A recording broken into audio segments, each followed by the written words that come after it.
Guys, good morning. Pasensya na. Medyo pinapawisan ako kasi nagluluto ako ng my new recipe. Like, this is my own style. So, don't you dare bashing me because this is my recipe. And you're just watching over there. This is it. Wait. This is chicken spaghetti.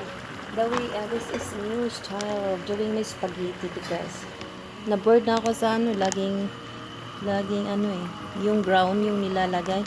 So, I made this one. First, yung 6 pieces na fresh na tomato, ginagawa kong sauce dito. Yung ko ba, yung ginu-juice ko talaga siya. Tapos, nilagay ko na yung chicken. Until then, kailangan ko lang ano ba tawag nito?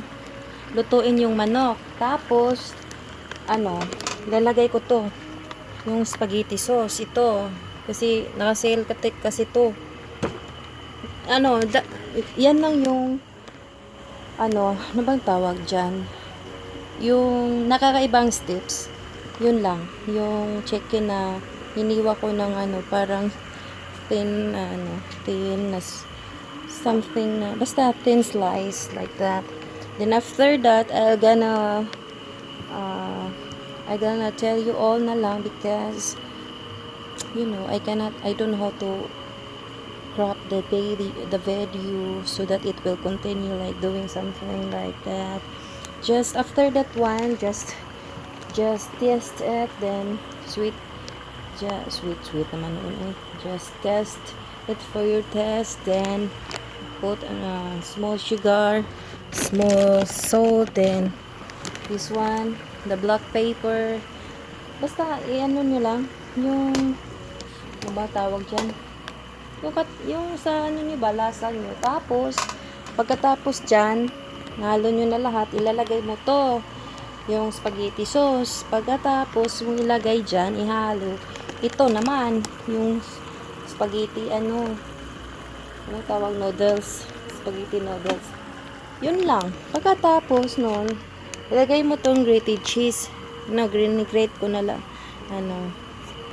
Lahat ginagawa ko na para take all na ba yung pag-take ng video.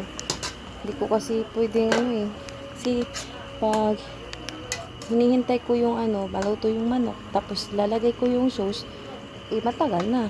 Pero ngayon, itong sauce ng manok ko ngayon is okay na. Tender na yata yan just a little bit lang, di bali. I'm gonna show you the finished product later, and just ask me if it's good or not. Well, I don't care if you don't like it. That's the way I do. Bye.